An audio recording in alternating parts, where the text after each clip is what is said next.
Magandang araw po sa inyong lahat at live pa rin mula sa Pag-asa Weather Forecasting Center. Narito na ang taya ng ating panahon ngayong araw nga ng linggo, May 18, 2025. Sa ating latest satellite images, makikita pa rin natin na dalawang weather systems na nakakaapekto sa ating bansa. Una nga itong ITCZ or Intertropical Convergence Zone. Makikita niyo yung mga kaulapan partikular na sa may bahagi nga ng Mindanao at nakakaapekto rin hanggang sa Palawan at gayon din sa Eastern Visayas. Itong ITCZ ang inaasahan natin magdadala ng maulap na kalangitan na may mga pag-ulan, kalat-kalat ng mga pag-ulan, pagkinat, pagkulog, partikular na sa malaking bahagi ng Mindanao, lalong-lalo na yung sa may eastern section ng Mindanao at sa may Zamboanga Peninsula, gayon din sa Palawan at sa Eastern Visayas. Mag-ingat po, dahil ilang araw na nga rin nag-uulan dito sa may bahagi ng Mindanao at posible yung mga flash floods and landslides dulot ng mga pag-ulan na ito. Samantala, ang easterlies, ito yung hangin na nagbumula sa karagatang Pasipiko, medyo maalinsangan pa rin yan, ay magdadala ng mainit na panahon sa malaking bahagi ng Luzon at Visayas, habang malaki pa rin yung posibilidad ng mga thunderstorms sa hapon hanggang sa gabi. Muli po, ngayong buwan ng Mayo, inaasahan natin maaaring magsimula ang panahon ng tag-ulan. Kaya mas maaasahan natin na mas mapapadalas pa yung mga thunderstorms sa hapon hanggang sa gabi.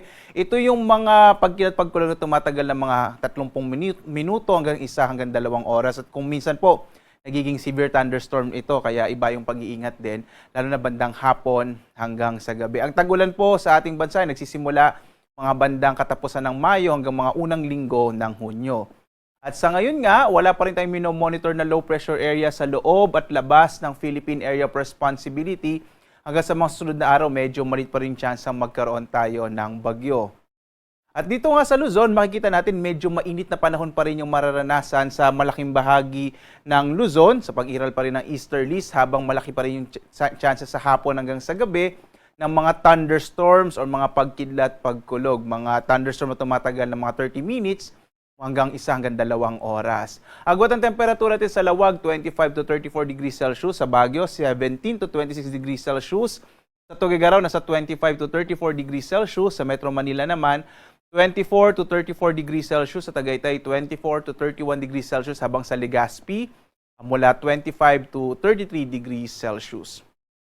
Dito naman sa Palawan, Visayas at Mindanao, dulot nga ng ITCZ, inaasahan pa rin ng mas malaking chance ng mga pag-ulan sa bahagi ng Palawan. Agwat ang temperatura sa Calayan Islands, 26 to 33 degrees Celsius. Sa Puerto Princesa naman, 25 to 32 degrees Celsius.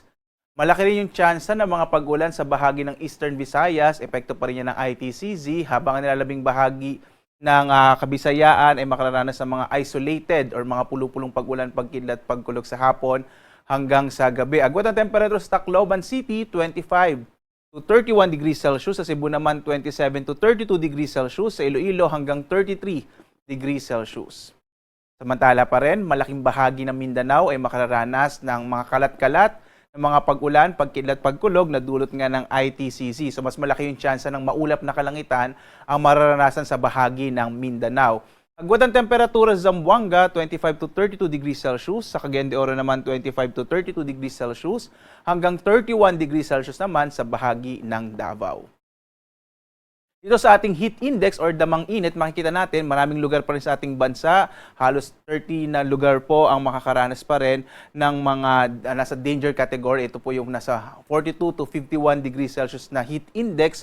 Kaya iba yung pag-iingat po, lalo na sa may bahagi ng Apari Cagayan kung saan inaasahan natin ngayong araw, posibleng may pinakamataas na heat index. So posible po yung mainit na panahon na maaaring magdulot ng mga heat stress. Kaya mainam po, uminom tayo ng maraming tubig at iwasang lumabas bandang tanghali. At para sa mas komprehensibo pa na impormasyon tungkol